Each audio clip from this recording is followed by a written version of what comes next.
Assalamualaikum warahmatullahi wabarakatuh. Salam matematika. Selamat datang di pembelajaran kali ini.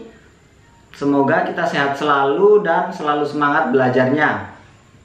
Di kali ini kita akan membahas tentang materi turunan. Apa itu turunan, definisinya, dan cara mencari turunan dari suatu fungsi. Nah, sebelum masuk ke materi turunan, yuk kita saksikan video berikut ini.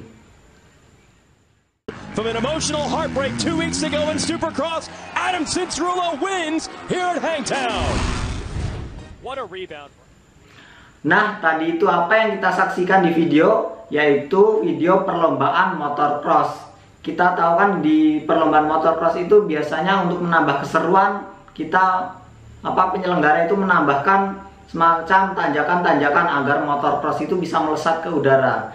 Nah, di materi turunan kali ini kita akan mencari arah dari motocross itu melesat. Jadi saat motocross itu atau motor itu meninggalkan tanah, dia akan melesat. Nah, arahnya itu akan kita tentukan dengan materi turunan. Langsung saja untuk mempercepat waktu, untuk mempermudah memahaminya, kita masuk ke aplikasi GeoGebra ya.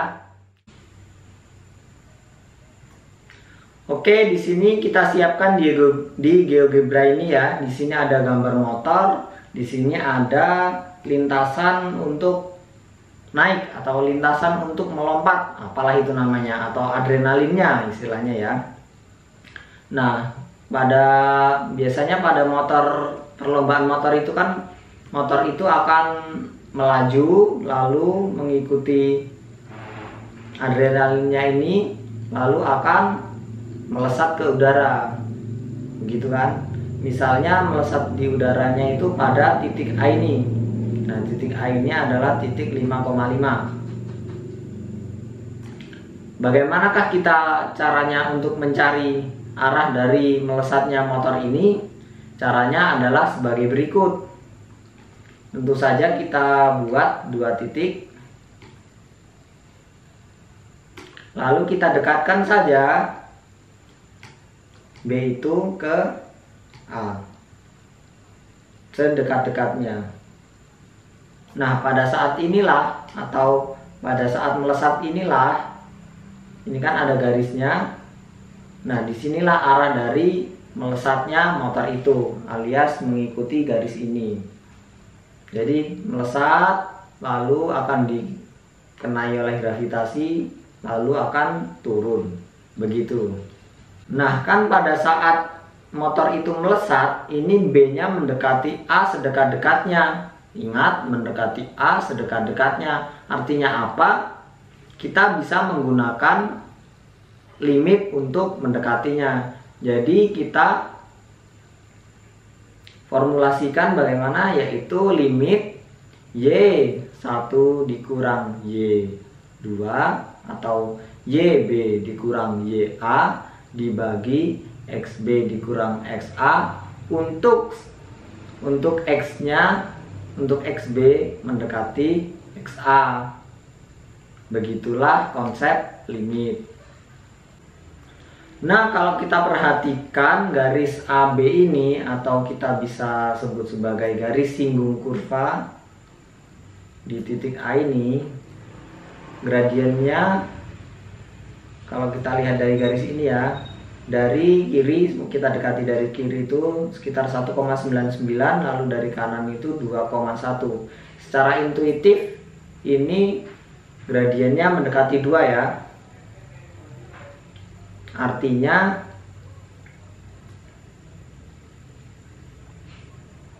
gradien dari garis ini, gradien dari garis singgung ini adalah 2.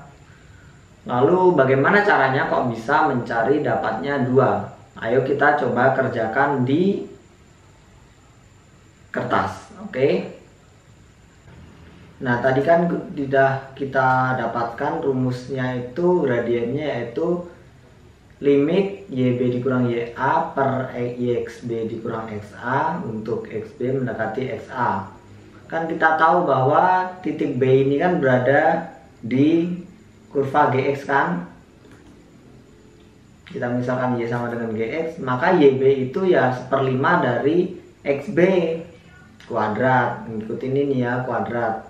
Selanjutnya kita ingat kembali M nya ini, lalu kita masukkan saja bahwa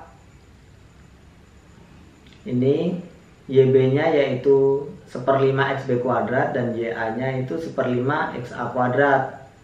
XB dikurang XA nya tetap ya.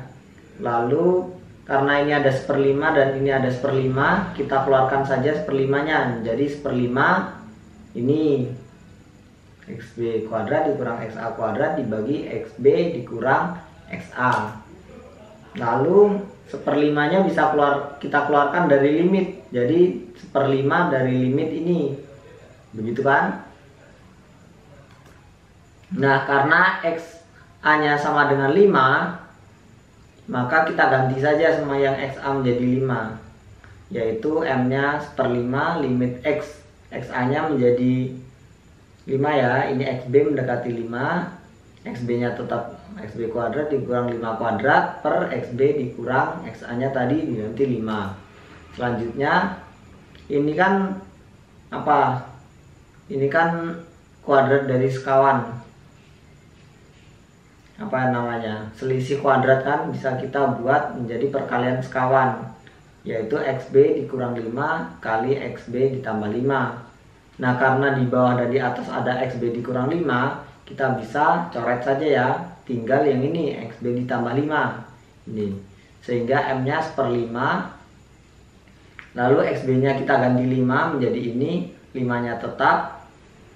Jadi 1/5 dikali 10 sama dengan 2. Berarti di sini dugaan kita benar bahwa gradien garis singgung pada saat X itu pada saat mendekati titik A, saat X sama dengan 5 itu adalah 2. Nah, bagaimana kalau kita perumum X nya nggak hanya 5, tapi kita buat X nya, XA nya itu X, menjadi titik yang lebih umum. Dan tentu saja menjadi 1/5 dari limit ini diganti X, ini diganti X semua, ini selisih kuadrat ya, jadi kita bisa akar sekawan seperti yang tadi. Nah, karena di sini XB mendekati X, XB nya kita bisa kita ganti X. Nah, di sini 1/5 X tambah X, 1/5 kali 2X, 2/5X. Nah, di sini ada M sama dengan 2/5X. Ini menghasilkan suatu persamaan yang baru. Nah, suatu persamaan yang baru ini yang dihasilkan dari mencari gradien garis singgung di titik umum pada titik tertentu itu kita namakan sebagai turunan fungsi. Nah, dari video demonstrasi yang telah kita lakukan, kita dapat menyimpulkan ya apa itu yang disebut dengan turunan. Misal kita memiliki fungsi Gx ya, berarti turunannya itu adalah limit dari Gx1 dikurang Gx2 per X1 dikurang X2 untuk X1 mendekati X2, begitu. Dan representasi dari turunan suatu fungsi adalah gradien garis singgung pada titik X itu. Sebenarnya ada definisi yang lebih umum ya untuk turunan fungsi. Biasanya definisinya itu adalah sebagai berikut. Kita tayangkan saja. Sebenarnya itu sama saja kalau kita telaah. Nanti kita perlihatkan saja di belakang. Sekian video pada pertemuan hari ini. Apabila ada kesalahan saya mohon maaf. Saya akhiri. Wassalamualaikum warahmatullahi wabarakatuh. Salam matematika.